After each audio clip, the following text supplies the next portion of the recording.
오늘도 참 수고가 많으셨습니다. 우리 전후좌우로 한번 그렇게 서로 인사하고 축복하겠습니다. 참 수고 많으셨습니다. 잘 오셨습니다. 우리 그렇게 한번 인사하겠습니다. 네, 사무엘상 강해 오늘 40번째고요. 이제 오늘 이 사무엘상 강해 이 말씀을 마지막으로 함께 이 시간 상고해 보도록 하겠습니다.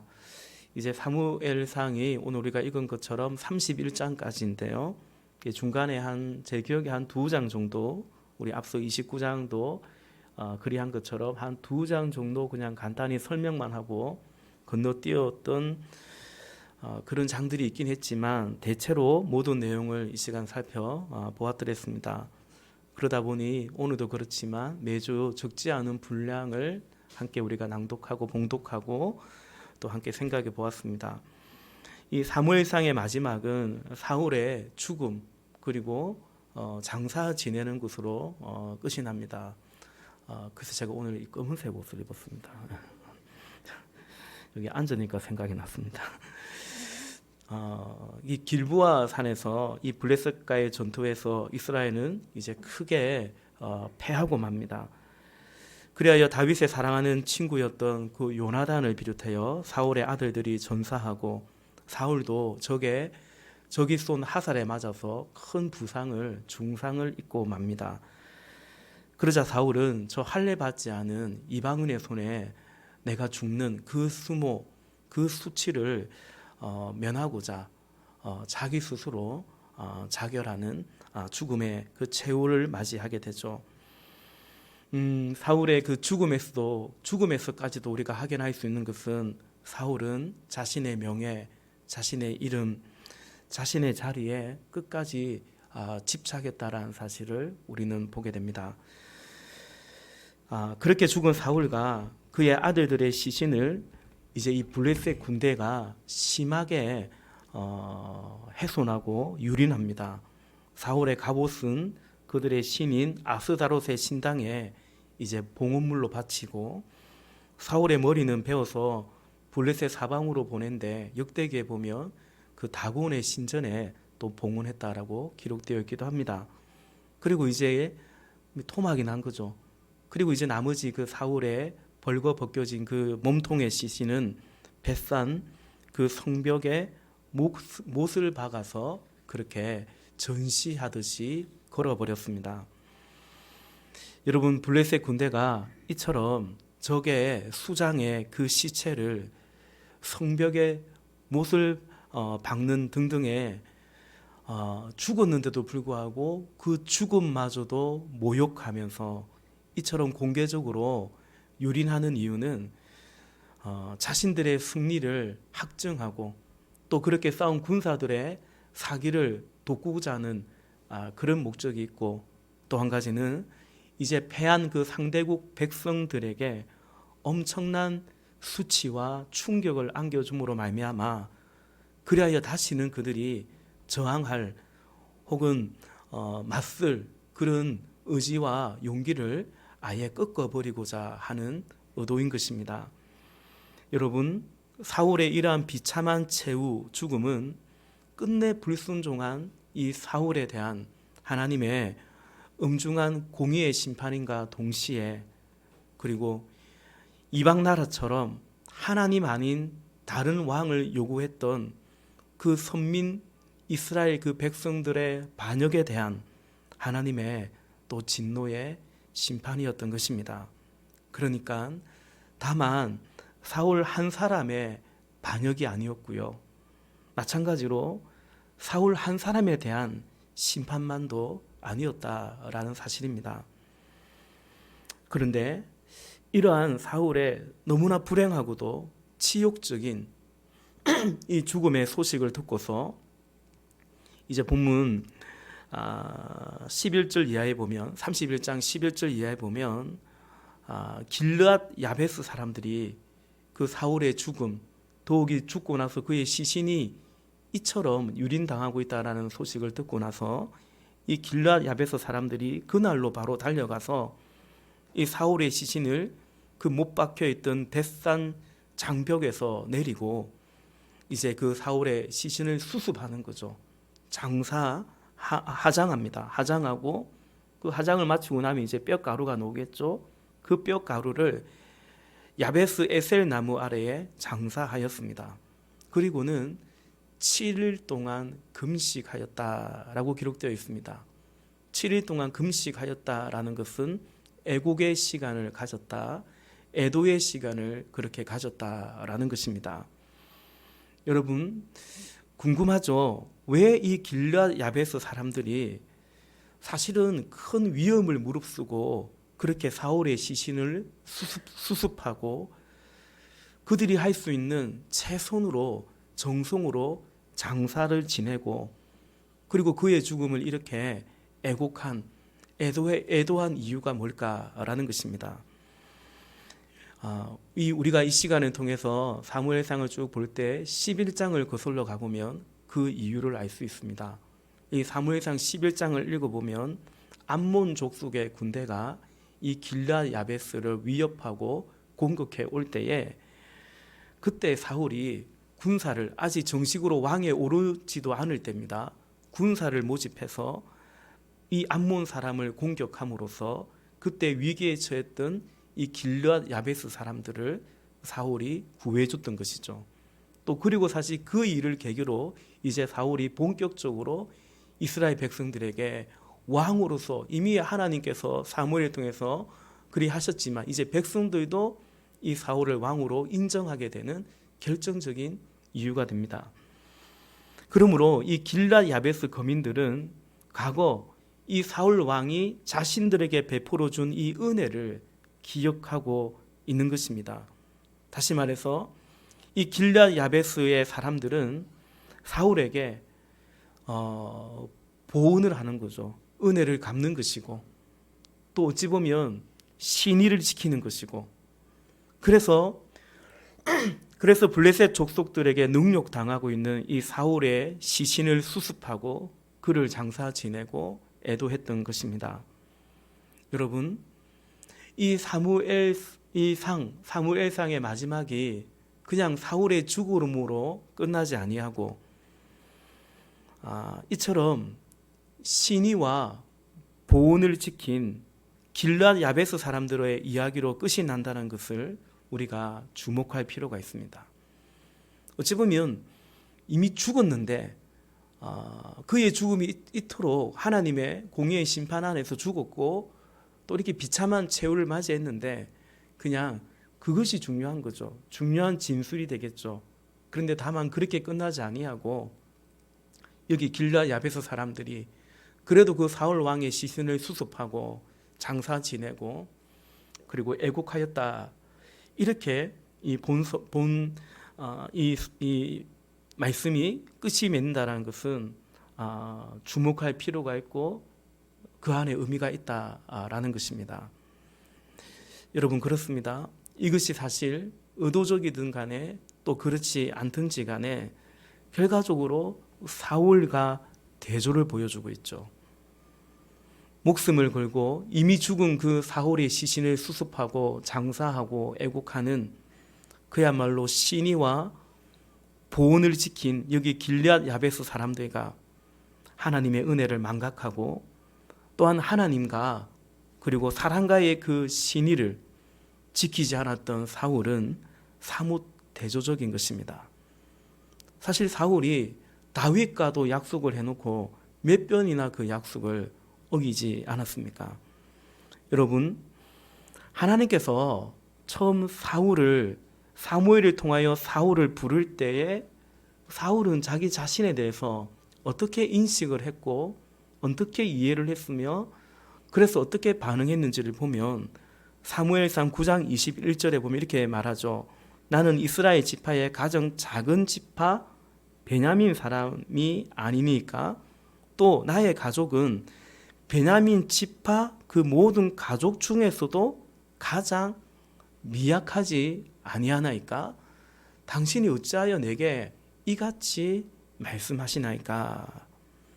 그러니까 사무엘을 통해서 하나님께서 사무엘이 사울에게 이제 너를 통해서 하나님이 이 민족의 이 백성의 지도자로 세울 거라고 말씀했을 때 사울은 나는 작습니다. 나뿐만 아니라 우리 집도 이렇게 미약합니다. 그런데 어찌하여 가장 미약한 그런 내가 어떻게 그런 존재가 그런 자리에 오를 수 있단 말입니까? 그 말이죠. 그랬던 사울이었는데 사울이 변했죠. 사람이 변하는 것은 괜찮습니다. 성장하고 잘 변해야 됩니다.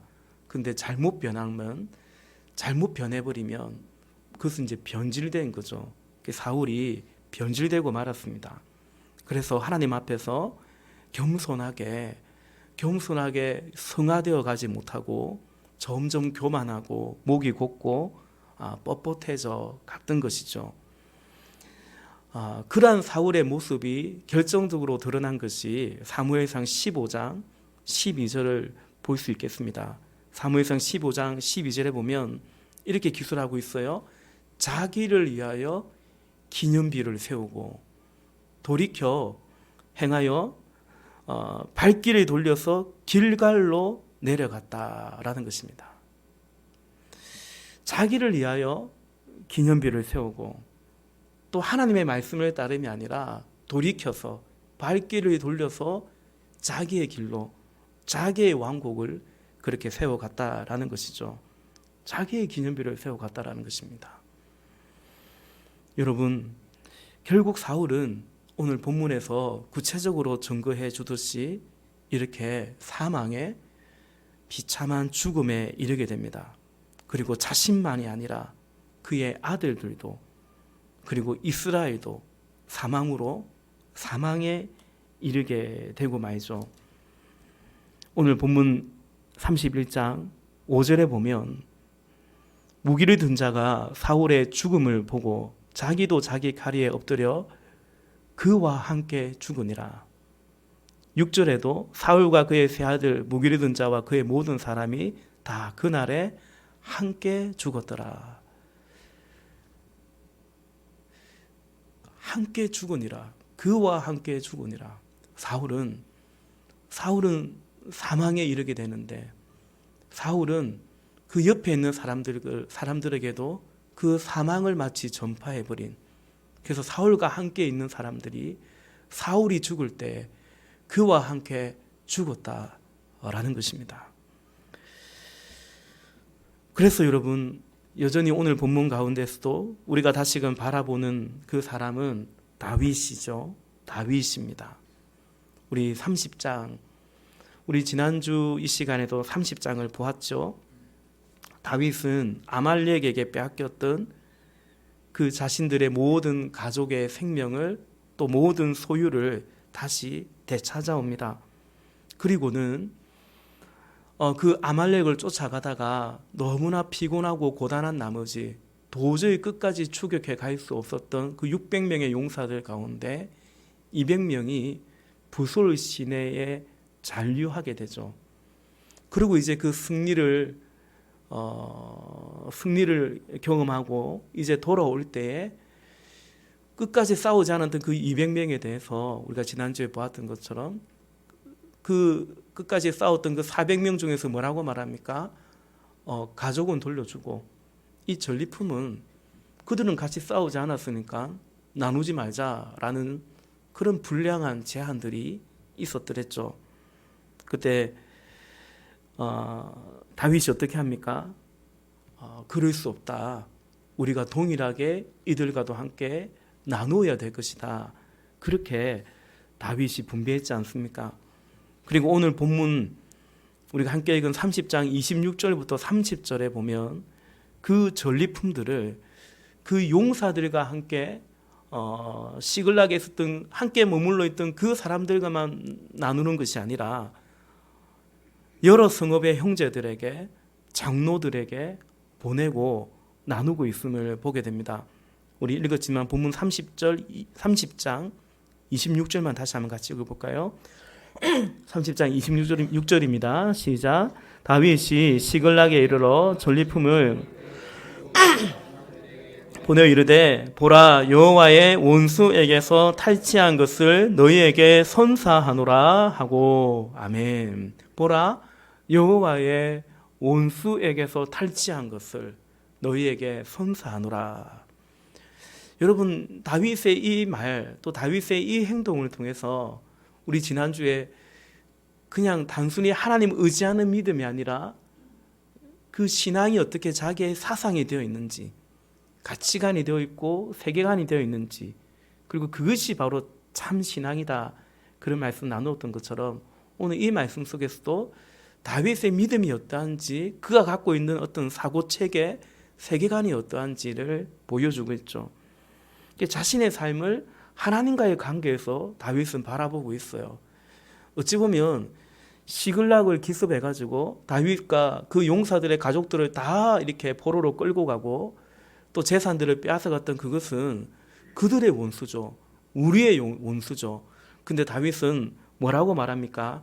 물론 아말렉 자체가 대대로 영적으로 하나님의 원수인 것은 맞지만 분명 다윗은 하나님의 원수, 우리의 원수가 곧 하나님의 원수라고 생각하고, 또 우리에게 주신 그 승리 역시 그 용사들처럼 다윗의 전리품이라고 다윗은 생각하지 아니하고, 이것은 하나님이 주신 승리이고, 나아가 그 전리품들을 지난주에 23절에서 고백했듯이 그가 우리에게 주신 것이다, 이렇게 여겼던 것입니다.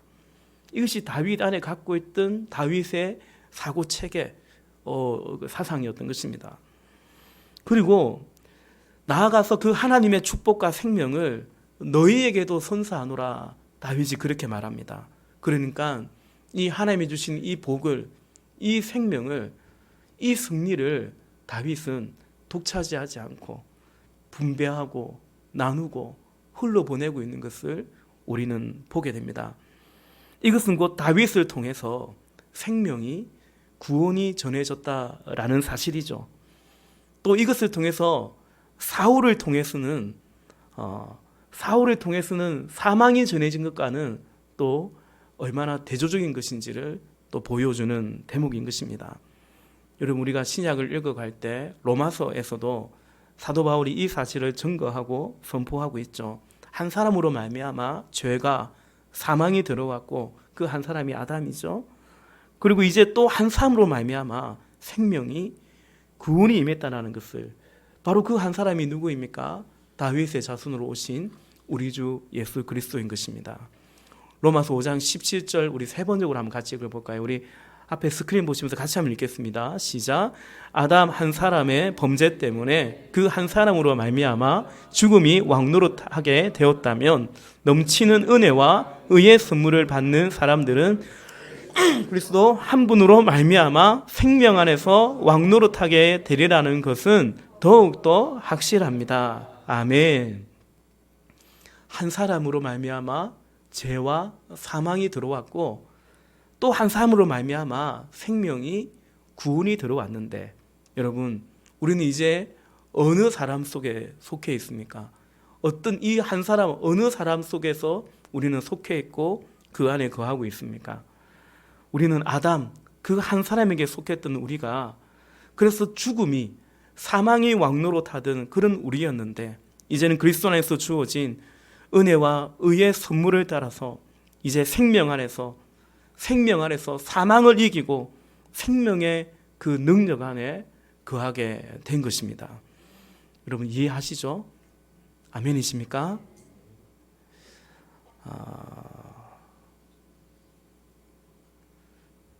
사망이 우리를 지배하지 않는, 생명이 우리를 지배하는, 여러분 우리는 하루하루 1년, 2년 이렇게 세월을 살아서 사망을 향해 갑니까? 영원한 생명을 향해 갑니까? 그러니까 무엇이 우리를 이끌고 지배하고 있냐? 우리는 어디에 속해 있느냐? 너무나 중요한 것입니다. 여러분, 다윗을 죽이려고 했던 사울 왕, 그가 그렇게 생각했던 것처럼 건세가 있었고 힘이 있었고 의기양양했지만, 그런 우리가 쭉 보았지만 사울 왕은 사망 안에 거하고 있었습니다. 반면에 힘이 없고 근세도 없으니 그 사울의 위협 속에서 그 강야의 도망자로, 때로는 저 원수의 나라에게까지 도망자로 살았던 그 다윗은, 그러나 사실은 생명 안에 거했던 거죠. 왜냐하면 다윗은 생명의 하나님, 그 안에 거하고 있었기 때문인 것입니다. 사울은 그도 죽고 그의 자녀들도 또 그의 주변도 죽음에 이르게 했다면, 다윗은 그도 살고 그에게 피하는 자들도 생명으로 인도했던 것입니다. 사랑하는 여러분, 우리의 그 찬송의 고백처럼 이 세상에 근심된 일이 많고 마치 참 죽을 일 쌓인 것만 같고 사방으로 우겨쌈을 당하고 때로 근심이 우리를 짓누르기도 합니다. 다윗 또한 그의 시편에서 고백하듯이 시편 3편 6절에 보면 천만인이 나를 애워싸고 애워쌀 뿐만 아니라 아예 진을 치고 있는 것만 같다라는 거예요. 그런데 다윗은 천만인이 나를 애워싸 그리 진친다 하여도 뭐라고 고백합니까? 나는 두려워하지 아니하리다, 이렇게 고백하죠. 사도 바울도 고린도후서 4장 8절 말씀 가운데 우리가 사방으로 우겨쌈을 당하여도 쌓이지 아니하며 답답한 일을 당하여도 낙심하지 아니하며 그리 고백하고 선포하고 있습니다. 왜냐하면 사망 안에 거하고 있는 것이 아니고 생명 안에, 생명의 하나님, 생사복을 주관하시는 하나님, 우리가 그 안에 있기 때문이다라는 것입니다. 여러분, 우리가 생명 안에 거하고 있다는 것이 우리의 상황과 환경적으로 쉬운 말로 참 세상 살만하고 살만 나는 꼭 그런 처지에 놓여 있다는 것은 아닙니다. 사람들은 요즘 살 것 같아, 요즘 살만 나,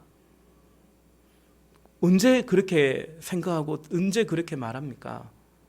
주어진 상황이 말 그대로 살만 나고 살 것 같고, 야, 요즘 같으면 정말 신나고 그런 어떤 상황적이고 환경적인 그런 것들, 거기서 오는 어떤 만족으로부터 그런 생각들을 잘 하죠. 그런데 여러분, 우리가 생명의 하나님 안에 거하고 우리가 그리스도의 생명 안에 거한다는 것은 꼭 그런 것만은 아닌 것 같습니다. 생명 안에 거하면 여러분, 우리가 생명 안에 거하면 이 세상에 썩어 없어질 것들, 이 세상에 그런 사망 안에 놓여 있는 것들에 대해서 우리는 거부하죠. 그리스도의 생명 안에 거할 때 그리스도의 생명이 아닌 것들에 대해서 우리는 거부하고 저항해 가기 시작합니다. 다시 말해서 우리의 생명이신 하나님을 사랑해 가는 것이고, 반대로 이 세상이나 이 세상에 있는 것들은 더 이상 사랑해 가지 않는 것입니다. 그래서 세상이 그 예수 안에 있는 우리를, 그 예수님을 사랑하고 그 생명을 따라가는 우리를 세상이 좋아하지 않아요. 예수님께서도 세상이 너희를 미워하는 것은 너희를 미워하는 게 아니고 나를 미워하는 것이라고 말씀하신 것처럼, 여러분, 예수님이 이 땅에 오셨을 때 세상이 예수님을 좋아하는 것 같았지만 결국 좋아하지 않았지 않습니까? 결국은 어리석게도 십자가에 못 박혀 죽었듯이 예수 잡아먹은 그 세상이 오늘 우리가 세상 안에서 그 세상을 사랑하지 아니하고 하나님을 사랑하고 그 세상의 사망의 원리를 따르지 아니하고 이 생명의 원리를 따라가고자 할 때 과연 그 세상이 그냥 순순히 우리를 살만 나도록, 살아갈 만하도록 꼭 내버려 두는 것만은 아닌 것입니다. 그래서 그 세상이 예수님을 미워했듯이 우리도 미워할 수 있는 것이고, 그래서 사방으로 우겨쌈을 당하고 답답한 일을 때로 당하기도 하고, 그 안에서 고린도후서 7장 5절에서 사도 바울이 고백하는 것처럼 밖으로는 다툼이요 안으로는 두려움일 때가 있는 것입니다. 외부적으로는 이런저런 핍박과 어려움이 있고, 그럼 나의 내면만이라도 정말 믿음에 우뚝 서가지고 내게 강 같은 평화 이래야 되는데, 사도 바울도 고백하기를 밖으로는 환난과 다툼이 있고 안으로는 두려움이 있다는 것입니다.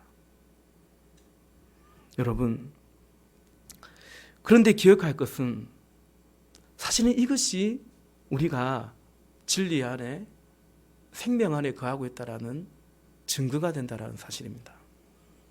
사방으로 우겨싸움도 당하고 답답한 일도 당하고 세상이 좋아하는 것들을, 세상이 좋아하는 살아가는 방식들을 우리가 거부해 갈 때는 세상이 꼭 우리를 그렇게 좋게만은 보지 않는 것이고요. 우리가 범죄해서 그래서 받는 고난 말고요. 베드로 사도가 고백하는 것처럼 애매히 받는 그런 고난, 그리고 주님 때문에 주를 생각함으로 참아야만 되는 그런 어려움들이 있을 수가 있죠. 그러나 그것들이 곧 우리가 사망이 아닌 한 사람 아담을 따라감이 아닌 둘째 아담이신 생명의 주 예수 그리스도를 따라가고 있다라는 그 증거가 된다는 사실. 다시 말해서 더 이상 사망이 우리 속에 왕노릇하지 않기 때문에, 생명이 왕노릇하고 있기 때문에 나타나는 증거들이 된다는 사실을 기억해야 됩니다. 그러므로 여러분, 오늘 우리가 생명 안에 거하고 있는지 우리는 바라봐야겠죠. 과연 생명이 왕노릇하는지, 사망이, 어떤 상황이, 문제가 우리 속에서 왕노릇하고 있는지 바라봐야 되는 거죠. 여러분, 다윗이 사울을 죽일 기회가 있었지만 사망이 다윗의 왕노릇하지 않았기 때문에 그런 세상의 방식들을 따라가지 아니하고, 미련해 보일지 모르지만 하나님의 생명이 그에게 왕노릇하고 있었기 때문에 그는 그 생명의 길을 따라갈 때 다윗의 고난은, 그 도주자로 살아가야 되는 그 시간들은 더 길어만 졌지만, 그러나 그것이 다윗이 생명 안에 거하고 있었던 증거라는 사실을 우리는 보았던 거죠. 저희 동기 선교사님 가운데 중국에서 이 중국의 선교사들을 많이 추방했습니다. 최근 몇 년 동안 갑자기 추방을 당하고, 그래서 기도 끝에 대만으로, 같은 언어권이니까요, 사역지를 옮기신 정홍길 배송희 선교사님이 있습니다. 제 신학교 동기이고요. 그 아들이 이제 한동대 다니면서 우리 교회 출석하다가 지금 해병대 군 복무 중인 우리 정지훈 형제의 부모님이기도 합니다. 어제 이제 카톡으로, 그냥 동기다 보니까 편하게 그냥 카톡으로 소식을 전하고 기도 편지를 보내오는데, 잠시 편지를 좀 같이 읽고 말씀을 마무리하고자 합니다. 저희는 그분의 기도 편지입니다. 저희는 미국인 선교사님 내외와 함께 예배드리고 또 이분들과 매주 수요일에 함께 전도하고 있습니다. 이곳 현지 분들을 위한 치유 기도를 계속하고 있습니다. 하나님은 살아계십니다. 늘 언제나 간절히 우리를 치유해 주시기를 원하시는 주님을 느낄 수 있습니다. 하지만 사람들의 반응은 천차만별입니다. 치유를 그토록 간절히 원했다면서도 막상 치유가 진행되면 원치 않는다며 피하는 사람, 치유가 되고 있는 것을 체험하면서도 빨리 안 된다며 포기해버리는 사람, 치유가 되어도 치유해 주신 하나님에 대해서는 무관심한 사람 등등, 하나님의 손길을 맛봐도 신앙과 연결시키는 경우는 실제로는 많지 않습니다. 어찌 이리도 어두울 수 있는지요. 확실히 고린도후서 4장 4절 말씀처럼 이 세상의 신이 마음을 혼미케 하여 주 예수 그리스도의 영광의 강체가 비치지 못하도록 하고 있는 것 같습니다. 저는 매일 오전 6시에 공원으로 전도를 나갑니다. 워낙에 더워 낮에는 공원에 나오는 사람이 없거든요. 또 해질녘에는 이런저런 스케줄로 변화가 심해서 아침 시간을 고정적인 전도 시간으로 정했습니다. 여러 반응이 있습니다. 자신도 믿고 싶지만 믿을 수 있는 방법이 없다는 사람, 오히려 자신이 믿고 있는 종교로 저를 전도하려고 하는 사람, 아예 무관심한 사람, 귀찮게 하지 말라며 가라는 사람 등등 많은 유형이 있습니다. 그 중에 귀찮게 하지 말라는 사람이 제일 많은데 그래도 버티면서 복음을 전합니다. 말을 들어주기만 해도 얼마나 고마운지, 정말 주 예수님의 마음이 아니면 전도할 수 없는 것 같습니다. 전도가 참으로 미련해 보이지만 모든 사람의 마음 안에는 영의 언어를 알아들을 수 있는 영적 공간이 있다는 것을 압니다. 오직 주님께 다 맡기고 전할 뿐입니다. 감사하게도 지난 한 주에도 저를 통해서 한 분이, 그리고 아내를 통해서 한 분이 주님을 영접했습니다. 저를 위해 기도해 주실 때 계속해서 끊임없이 복음을 전하는 자로서 있을 수 있도록 기도 부탁드립니다. 대만 화련에서 정원길 배성희 선교사들이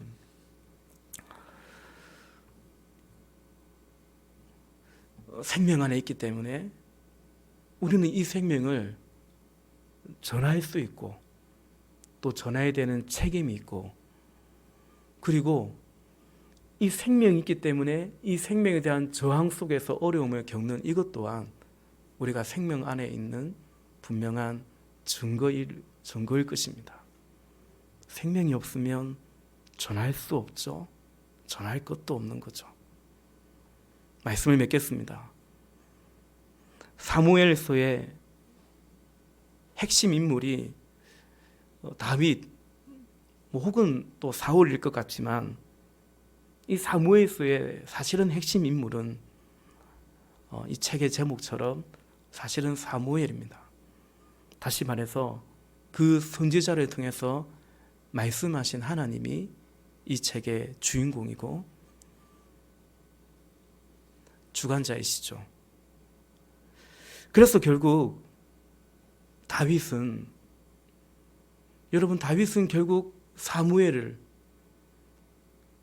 또 나단과 갓 선지자를 통해서 말씀하신 그 하나님의 말씀을 다윗은 경청하고 따랐던 것입니다.